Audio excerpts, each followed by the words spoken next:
In 1198, Pope Innocent II was elected, and I think historians would say he was the most powerful and the most influential Pope of the Middle Ages. He's one of the few popes in that period who really stood strong in stature. He made it very clear to everyone that he was the most important and most powerful person in the world. He had absolute authority over religion, no matter what religion you were, and he had absolute authority over any king. He made that very, very clear. This was basically, the influence, as you can imagine, would be felt in Western Europe. But anyway, he made the claim basically internationally. He began his reign with church reform. And what he asked was that priests, bishops, put the church ahead of wealth and comfort. And I think of it in terms of a lot of, what's going on today, is that when a person accepts a job, a service job, the real question is, are they in it for themselves or are they in it for the people they serve? One of the things I hear about in the anti-abortion movement, I said one time in a class, I said, no one is really in favor of abortion. Abortion is a solution to a problem, and a solution we'd rather not see used. But no one is really in favor of abortion. Even a woman who for some reason or another needs one does not want, basically, an abortion. And one of the people in the class said, well, abortion doctors love it because, provides their business. But you think about it, cancer doctors do not like cancer. Doctors who are involved in heart problems do not like heart problems. You find out that people are in those to resolve those issues. And I think you can watch people if you're a policeman. Are you a policeman because of the power it gives you over people? Or are you a policeman in order to protect and serve people? If you're a priest, are you a priest to have the most comfortable, easy life you can possibly have? Or are you a priest to serve people? These questions are always true, and they need always to be asked by individuals in society. And the more people who you are responsible to, the more you need to look at it. Because these things, they're perks connected with jobs as they go up that way. And are you interested in doing the job? In which case, I think you're entitled to all the perks that come with it. But if you're after the perks, then the job tends never to get done. So this has been an endless problem everywhere. It was agreed that electors had the right to elect the emperor. And if you remember, it was not long before this that the Pope used to be one of the electors, but he's no longer one of the electors at this point. So it was agreed the electors had the right to elect the emperor.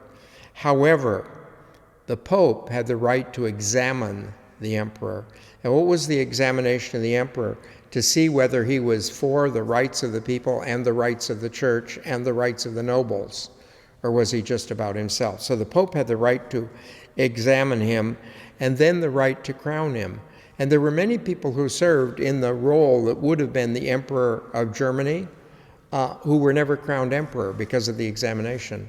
But they served the role, this sort of thing. But the Pope's ability to actually crown the person and make them the emperor was the tool he used in order to exercise some authority. Pope Innocent organized a fourth crusade against the Muslim Turks, and it was a total disaster. This is perhaps the worst and the most egregious crimes that we saw anywhere in the Crusades. The Crusades as a group were disasters. He hoped that the crusade would win Jerusalem and then take pressure off the emperor in Constantinople, fostering the reunion of the Eastern and Western churches. At this time, Constantinople is probably the only standing non-Muslim thing in the area. The Muslims controlled all the areas around it. They had several sieges on Constantinople and never took it. Muhammad in his writings, leaves a very specific blessing to the person who takes Constantinople.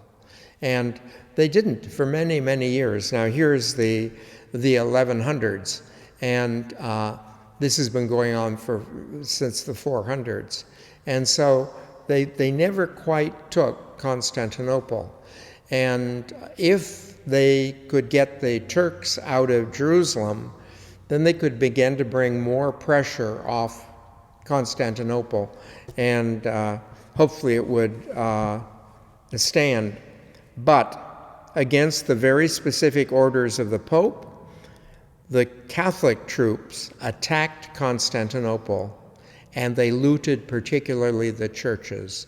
Now, the churches in Constantinople were magnificent with great icons covered with jewels. So this was all taken. And a lot of this is in European churches today that was brought back by these troops after the looting at Constantinople. Another thing is, in the Latin church, I think you know, we use unleavened bread. But in the Eastern church, Constantinople, they used leavened bread. And a lot of these looters would go in, loot a church, and they would scatter the hosts as they were leaving, because they regarded the hosts that were leavened as not consecrated. That's not a church teaching. We teach that it's consecrated whether it's leavened or not, but we're to use unleavened, and they use leavened bread. But anyway, this actually was a complete disaster. And eventually Constantinople will fall to the Muslims, but it will fall because of how it was weakened at this attack by the Crusaders. Pope Innocent called also the Fourth Lateran Council, and it was the largest gathering of Catholic clergy in over 7 centuries. The thing that was peculiar about this, unlike the previous councils, this council was called by the Pope and not by the Emperor. Preceding this, the Emperor would notice in the empire certain fights breaking out, like whether or not Jesus is God. So the Emperor calls the council in Ephesus, and they declare Jesus is God. But you watch these things, they're called by the Emperor. But this one was called by the Pope, and will establish it is the Pope who calls church councils, not the civil government. Again, this is an example of the power of this particular Pope. The council basically reaffirmed Catholic doctrine and set some guidelines. Probably the only thing that we would recognize from it is the rule that we were taught as children that you needed to go to reconciliation once a year. That came from this council. In 1215, the kings of France were growing more and more strong, and the kings of England were beginning to lose much of their power to their lords. Now remember, the Normans had invaded England and defeated the British royalty and stuff, so England is not as strong at this point as it had been earlier. Louis VI established his authority over all the lords of France, the different duchies and everything. He established his authority over all the lords of France. And in doing this, he had the support of the church leaders. Now, the French were fanatically Catholic. They were very, very strongly Catholic.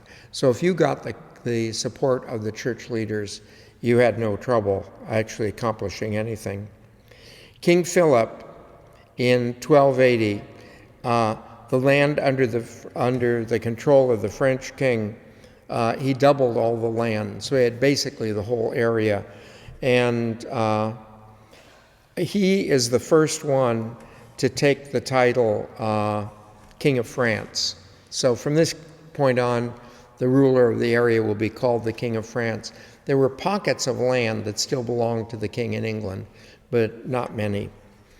In England, Henry II tried to gain power. Like, he was watching how strong they were becoming in France, the king. So he too wanted to be strong. Now remember, we're coming out of the feudal system. In the feudal system, you had all these individual lords that had really the authority, and the king was sort of a position in name. He was like the first among equals. He wouldn't be able just to tell every lord what he wanted him to do. And so we had that situation. And the thing that happened in England was the lords united against the king and fought for their privileges. One of the interesting things in like in a diocese, a bishop has a lot of authority unless all the pastors organize on something else. And in a lot of structures, the lower people have a tremendous amount of authority if, in fact, they unite. But if they aren't united, the one above them has all the authority. And that's kind of what was going on at this time in history. And so when they united against the King of England at the time, they were strong. Because the English king had land, still owned some land in Normandy that obviously the King of France wanted authority over, the King of France supported the English lords against the English king. There was a battle of Bovinez, and the English forces were completely defeated. And as a result of that, King John lost many of his possessions in Europe. He had many small. See, the way that would happen is if a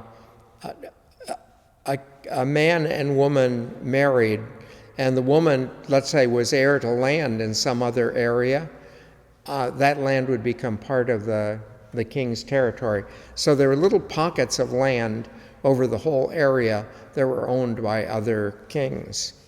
In 1215, the people, the lords, and the church leaders gathered. So we have the people in general, the lords, and church leaders, and they rose up against John, and they forced him to sign probably one of the most important documents in all of history, which is the Magna Carta. And basically, the Magna Carta, it is for England what our Declaration of Independence and Constitution are here. But the Magna Carta basically says that the king is under the law. Okay? Now, before this time, the king, there would be a law, let's say, against murder, but the king could never be tried for anything. So the king was seen as above. And the Magna Carta established that the law is above the king. Now, I think you know that it should be obvious in a democracy or in a republic like we have in the United States. In this thing, the leader, the president, is always under the law, okay? And so Congress and the law is put together by the Congress. And so, but once there, every member of Congress and the president are under the law, okay? So this was really an important document. It reasserted the rights that had been won by the nobles traditionally and the rights the church had won traditionally. And similarly, it limited the rights of the kings. Now, did it really limit the rights? No. If you just look at it, they put him under the law. So it limited his right to do things that were against the law. Okay, so it didn't limit his rights, but it put him under the law. It set the rule of constitutional privileges and principles above the king. And that will be a thing that will begin to form all countries after this. They'll begin to move from there. At this time, many, many Catholics were growing disgusted with the great wealth of the clergy and the dire need of the poor. The clergy in this time had, lands were acquired by the church and everything. The clergy were very, very comfortable. And that is no real problem unless there are people who are suffering. So when there are people really poor, then people have a lot of money. Their ostentation brings about the difficulty. It's like the French Revolution. It just reached a point where so much of the money was in the hands of so few people that there weren't enough people to defend themselves anymore. And the French Revolution threw them over. So anyway, this is beginning to be seen. Because the church and the state were so intertwined, many believed that any offense against one was an attack on both. And you'll notice this in Luther at the time of the Reformation. There is a huge revolt in Germany called the Peasants Revolt, and they revolted against the authorities in Germany. Now, those authorities in Germany actually were the ones who were protecting Luther from the church. And so Luther supported these nobles against the peasants. But his basic argument was the church and the state are intertwined. If you offend the church, you've actually offended the state. And if you offend the state, you've actually offended the church. So it's like when I was a little boy, anytime my mother didn't want me to do something, she told me it was a sin. Now, the fact of the matter is, a lot of things that I did that she didn't want me doing would never be defined as sins. There's a difference between a sin and something, not eating your mashed potatoes is not a sin, okay? It may be bad, not taking out the trash. That may be not doing your job, but it is not, by definition, a sin. Now, why God didn't consider it with the Ten Commandments, beyond me, but it's not there, okay? So, an unusual belief began in the area of Albi in 1010, and this came to be known as Alba Gentium, and it'll play a role in the church for quite a while. They believed there were actually two ruling principles, a good God and an evil one. Okay, these two are at war. One worked to join the good God by freeing oneself from evil and worldly things. Notice you have to free yourself from evil and worldly things on the basis that we're born worldly. I said that we're born worldly, so we have a natural inclination to sin and this sort of thing. And we have to free ourselves from that in order to somehow join the good God. You notice one of the flaws in it already. It gives the evil God more power over our creation, so that he created us so that we have all this leaning to evil. Okay? Anyway, in the 13th century, the church instituted the Inquisition to investigate and convict heretics. Before this time, church teaching was very clear in this sort of thing, and the church, if someone's teaching was erroneous, the church condemned them, this sort of thing. Sometimes they were imprisoned, this sort of thing, but they didn't really invoke it as a civil thing. But as this entwining of government and church began to be seen, then the church put up courts, we call them the Inquisition, put up courts to determine whether a person was teaching or practicing the faith correctly. And if they determined you were not, you were turned over to the civil government for punishment. But it was punished just as though you were treasonous against the state. It was seen as a form of treason. Before this time, trying people for anything was a work of the state. So if you were teaching something that the church thought was wrong, they might tell the state, and the state might try you or something, but the church never tried people before this. With the Inquisition, they started that.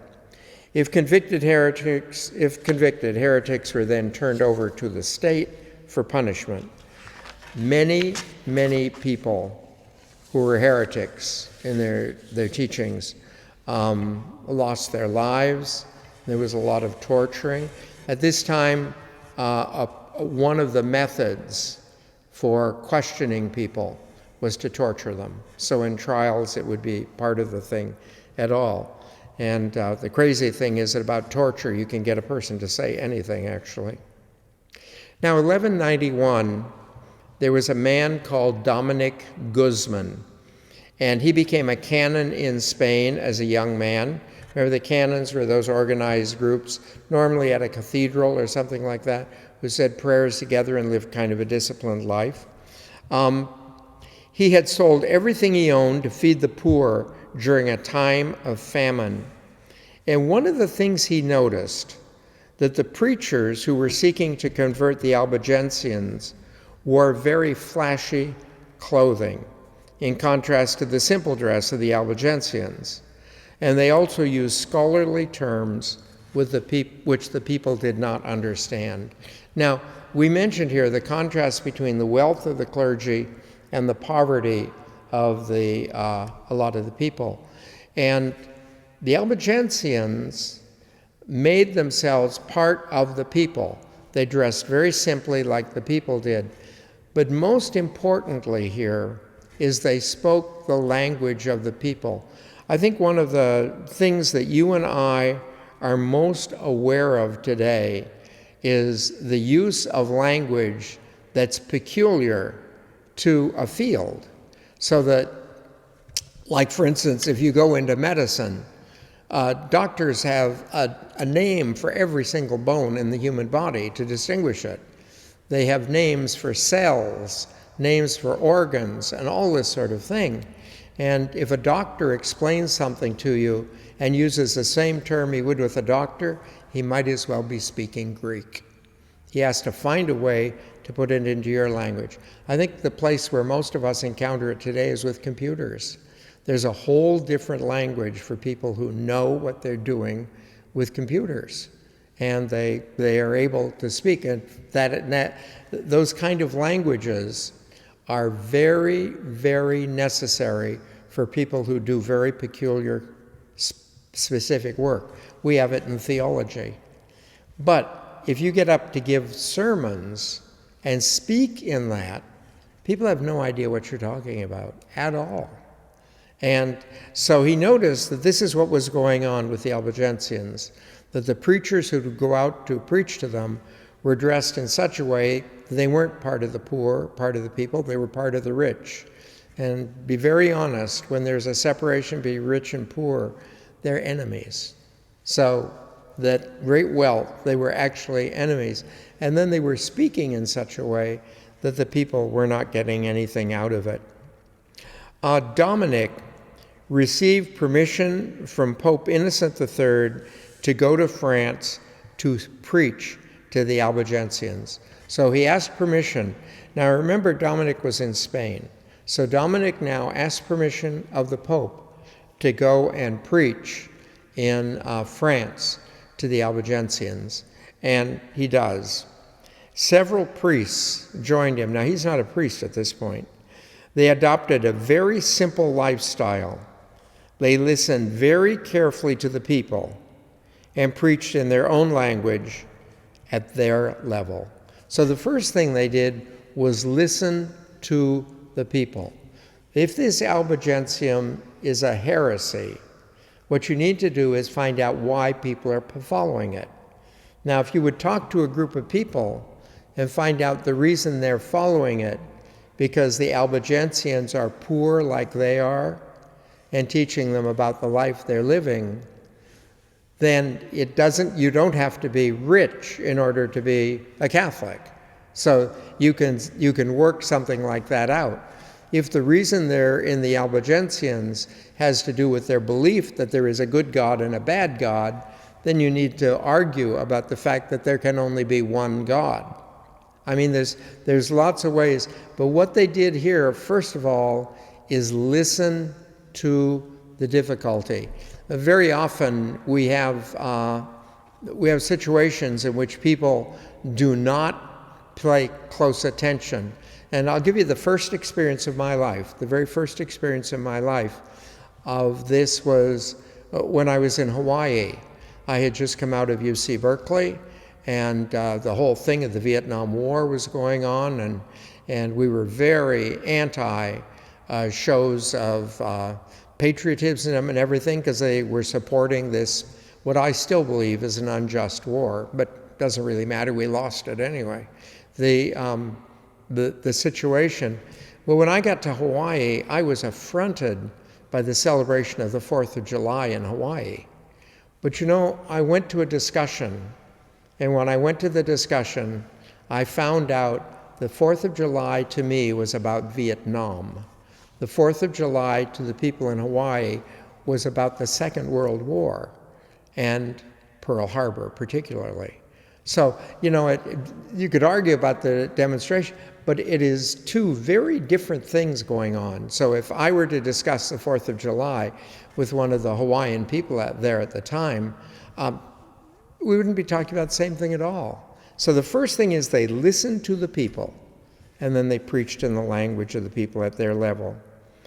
They became to be known as the Order of Preachers. We call them the Dominicans after this man, but if you ever notice at the end of a Dominican's title, it'll say Father so-and-so, it'll say OP, and that stands for Order of Preachers.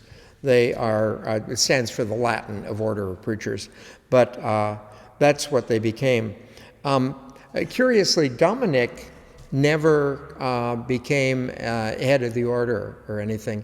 When we talk about religious orders, we have a set way of dealing with them. And I think I mentioned this when we talked about Benedict.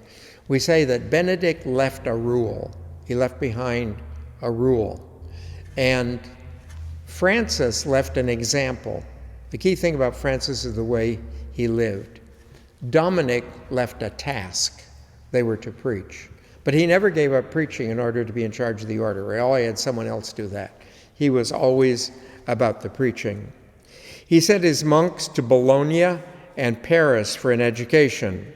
As a result, they were highly educated and they were great preachers. These two universities were premier universities at the time.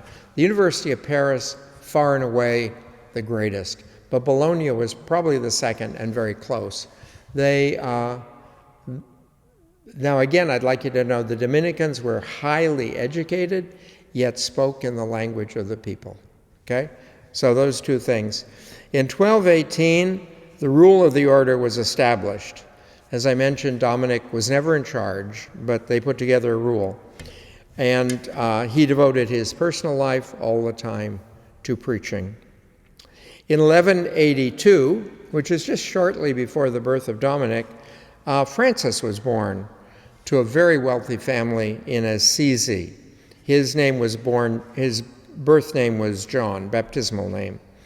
And but because his father was involved in trade, his father was very wealthy, involved in international trade, and most of his trade had to do with France.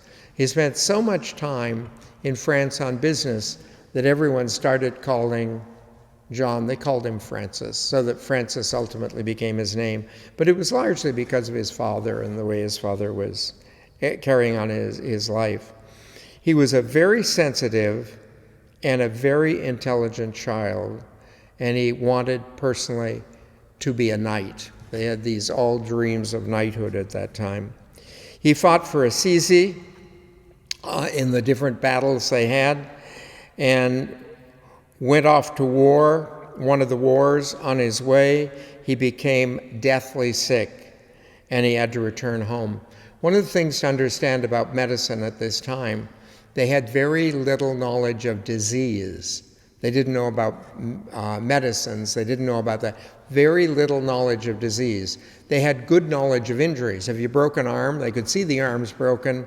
They had ways of treating it successfully or unsuccessfully.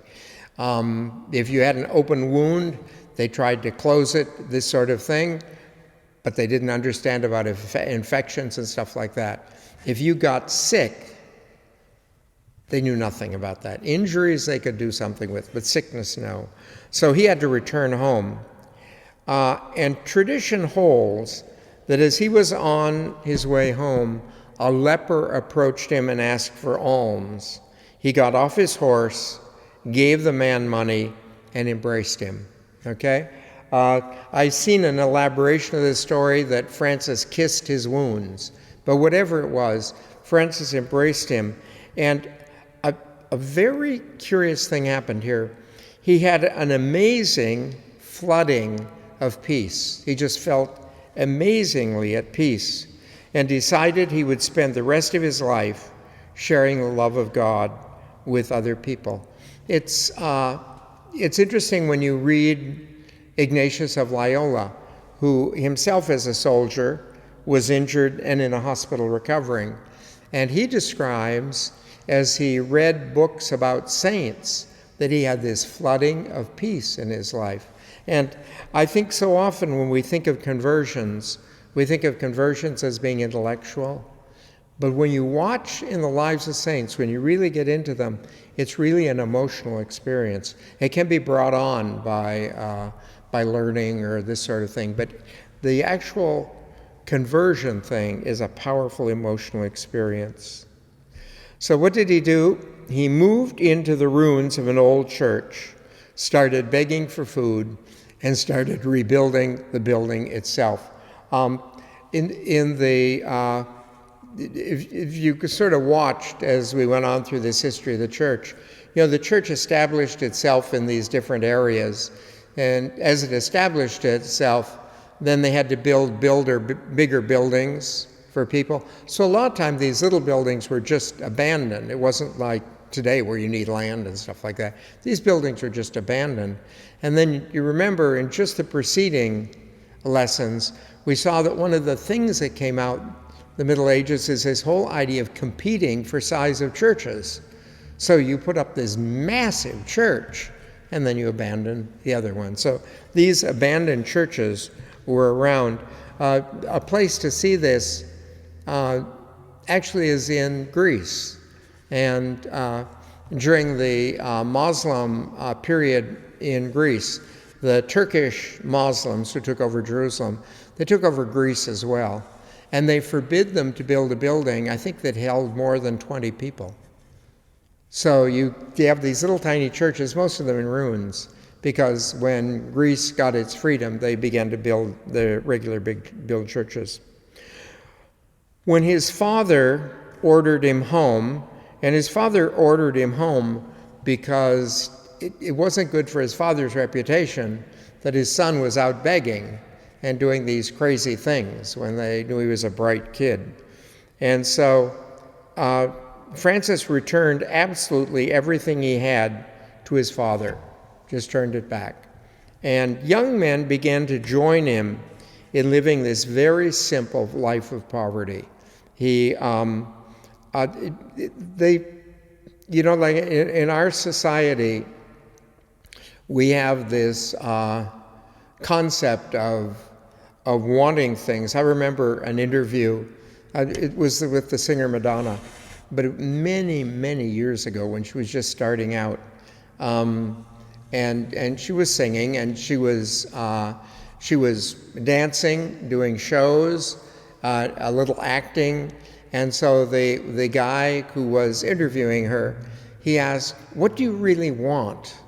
And her answer was, "I want it all, and I want it now." And I think that's almost the way we tend to think. And what went on in the Franciscan order was very interesting, that they would compete with one another of who could get by with less. And it became almost a competition to poverty. And they established this among themselves because that's what Francis was doing. Francis was saying how little you could get along with. About the only time I've ever experienced that is on camping trips. If you go hiking on a camping trip and have to carry everything, you very quickly figure out how much you can go on without. And it works out good. Anyway, they would travel all over in pairs, and they would preach. The Franciscans would preach. Now, Francis and Dominic have both established a brand new way of life. At this point, there were two kinds of priests. There were diocesan priests who lived at a set parish under the authority of a pastor and a bishop. And there were monks who lived in their monastery, and they could go out during the day, but one of the rules is you had to spend the night in the monastery. So they could help at a local church or something, but the monks were confined to the monastery. Francis and Dominic established what are called friars. And that's why Francis wasn't a priest initially. He never became a priest. But that's why he wasn't a priest when he started this, because he wanted to be able to travel around, not be locked to a parish or to be locked in a monastery. And that's why Dominic at the beginning wasn't a priest either. so that he could travel around and preach. But they established this thing of friars. A friar is supposed to spend the night in a Franciscan house, but it doesn't have to be the same Franciscan house. He can travel from town to town and stay in Francis. Dominicans have the same thing. So, when Francis approached Pope Innocent III for some approval of his way of life, the Pope had a dream. And it was very interesting. The night before, the Pope had the dream of Francis standing alone supporting the church falling. And the Pope knew very well it wasn't a building, it was actually the church that Francis was holding up. The community was approved, and they're called the Friars Minor, okay? And Friars Minor, they wanted the idea of the friars, but they were less important than the Dominicans. And during Francis's life, I think only one or two were ever approved to get any kind of education. Francis was, because most educated people were wealthy at the time, so he was moving against education. Francis himself traveled to Palestine and Egypt. He even ended up preaching to the Sultan in Egypt. When arguments began to grow among his followers, he simply resigned as leader. He wouldn't deal with that at all. And a few years later, asked his companions to take off his clothes and lay him on the bare ground. And he died in 1226. I think he was canonized 4 years later or something. And the order quickly spread. It spread all over the world. The big argument in the order had to do with property first. According to Francis's rule, the Franciscan order cannot own property. No one can own property. Like if you go into an order like I was in the Marist. The Marist order owns property. No individual Marist owned any property, but the Marist order owned property. And that's how they maintained the poverty of the people in a community. That's how the Benedictines, all of the orders do it. But what Francis wanted to do was get away from even the order owning property. And the discussion was they really needed property. They wanted to be involved in certain areas and living in certain areas in towns and this sort of thing. And so they really needed property. So they decided that the order should own property. And this fight went on, and Francis just wanted nothing to do with it. So he walked away from it. The solution was, and I don't know how many people know this, but the solution is all the property of the Franciscan order belongs personally to the Pope. It doesn't belong to any of the Franciscan communities or the Franciscans as an order. They administer it, but technically all Franciscan properties belong to the Pope. So that's kind of how it was resolved. Francis, as you know, was and is one of the most popular saints the Church has ever seen. And it's because of his just magnetic lifestyle that he was just a very simple and a very, very powerful person. I thought it was amazing when in the 60s with the rise of the hippie movement and everything, Francis was the patron saint of the hippies. And he became sort of the symbol of a life that's free of any kind of attachments or anything. I think it's funny that in one of the local Baptist churches that I was in a city where I was a pastor, there was a patio in the backyard. In the center was a statue of Francis. And he represents nature, he represents, this freedom. So anyway, a very good friend of Francis's was called Clare. And we know her today as Clare of Assisi. She was from Assisi as Francis. And she organized a group of women to live a life of poverty, much like Francis. Now, I believe that Clare had exactly the same vocation that Francis had. But the church could not at that time consider women traveling around like that. The women were considered they needed to be safe, so they needed to be in a monastery. So the group that she established were not allowed to travel like the men, but lived in monasteries. And it took a while for Clare to win permission for her community, the poor Clares, to take a vow of poverty. Okay? So they liked the obedience stuff. They just didn't like the idea of the women taking a vow of poverty, and they did not like them traveling around. So eventually she got permission so they could take the vow of poverty. And the poor clerics today live in monastic setting. They live off the generosity of people. They make it a point that they live in that kind of poverty. But that all comes from Clare. I'd like to talk about one other woman, Hildegard of Bingen. She wanted that women should become missionaries, and like the Clare thing. But this was her thing too. She wanted them to become missionaries and to go out and preach. But she had a very specific reason for it. She saw men as responsible for the weakened state of the church at the time. She says men were responsible for that. And that's because of men in positions were competing with one another for wealth. So the bishops would have more wealth. They would have bigger churches. There was all this stuff going on. And she saw all that as part of being a man. The men, compete this way and do this sort of thing. Anyway, the 12th century was a period of great growth in knowledge. And it came from contact with the Arabs.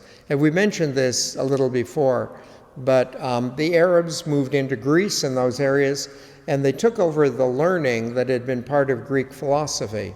They translated it into Arabic.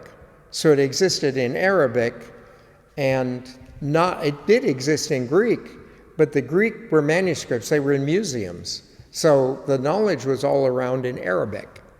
And in our contact with the Arabs, we began to get some of that back. See, it was lost in the split between the Eastern Church and the Western Church. And then when the Eastern Church, the lands fell to the Arabs, that was all in Arab things. So European universities began to grow in great prominence. As I mentioned, the most famous at this time is the University of Paris. But other cities that were famous were Chartres, Bologna, Serrano, and Toledo. Huge influxes of students seeking famous teachers often led to housing problems and fights in these cities. So they'd never had this kind of thing of an influx of students. Normally in a city, there were the people who lived there. The thing about students is they come in for temporary housing, okay? Now, the only thing they had for temporary housing at this time were, in fact, monasteries, where people would come into the monastery when they were traveling, pilgrims and stuff, and they would stay in the monastery and that sort of thing. But monasteries, by their nature, were not built in cities. They were built in rural areas. So something had to be done about the housing of the students. This led to a lot of fights in the streets. Robert of Sorbonne provided money to build a hall in the city of Paris to house theology students. And if you study in Paris or know people who studied, one of the most famous places to study in Paris to this day is the Sorbonne, and it comes from this time. It's a school of theology. They do a lot of other things now, but originally it was a school of theology. Universities, because of this, slowly became independent of both civil and church authority with their own legislation. So like it would be like in San Luis here as an example. It would be as though Cal Poly campus would be closed off, and on Cal Poly campus, they would have their own rules. And the rules would probably be very similar to what we would have, but they would have their own rules. I'll give you an example. You're not allowed to have alcohol on a university campus. You're not supposed to have it at all. And so that's a rule that they have, a university rule. But they would have all kinds of laws, and they would not be subject to our laws inside there. Outside, when they came in, they would here. And they were not subject to the laws of the church in that area. Like a bishop would have peculiar feasts that would be celebrated and stuff like that. But our bishop would have no control over the religious rule within that. And at this time, remember, all universities were Catholic, so that in the Western world. And so these universities would have clergy and everything, but they were not really under the bishop. They operated independently. All teachers and all instructors were required to be members of the clergy. Now, when we think of clergy today, we think of priests and deacons. But the first level of being a cleric is when you make the pledge to the bishop and he makes you a cleric. They cut off, the ceremony is they cut off a little bit of hair in four corners and the top of the head. It symbolizes in Rome, when you became a slave, they shaved your head. That way they could identify slaves on the streets. And so you officially become, part of the church. You become a cleric. Well, there's a number of steps between being a cleric and a priest. Francis of Assisi, for instance, was a deacon, not a priest. And so we see, these different things. But anyway, all the teachers had to be clerics of one level or another. Most universities had departments of theology, law, medicine, and liberal arts. So these four things became the major fields that schools covered. The 13th century saw a huge rise in confraternities among the Catholic laity. Now, confraternities, probably the only confraternity we know today is the Confraternity of Christian Doctrine, the CCD. And what confraternities were originally, and the Confraternity of Christian Doctrine is a very old one, but the confraternities would have some specific good that they wanted to do, and they would come together as a group of lay people to do it. Probably the most active group we see that way today is the Vincent de Paul. When we talk about CCD, oftentimes the individual people in the CCD have no relationship with one another other than they are teaching their respective classes. But in the Vincent de Paul, there's kind of an organization of people who collect money and collect goods and distribute goods, and they're about this, but they're a collection. These began to rise all over the Catholic Church. Leaders were elected, and important decisions were made in meetings of all the members. So they would gather together, they'd all be equal. Not like an order where you'd have people in charge, and you'd have priests, and then you'd have brothers and stuff. You didn't have any of that, okay? They cared for the sick, fed the hungry, aided the poor, and in general were dedicated to what we call the corporal works of mercy. There's one group anyway that buried the dead, and they took care of people who died who couldn't afford to be buried, or people who died away from home. No one even knew who they were, and they would bury them. They would choose some saint as a patron. However, their chaplain was usually a Franciscan or a Dominican. One reason for the great growth in these organizations was population growth, which made it impossible for monasteries, who had traditionally done all these things, to carry them on. It was just too much work for the monasteries now, and the communities were growing hugely. Okay, we'll stop it there and pick it up next week with Thomas Aquinas. Thank you very much.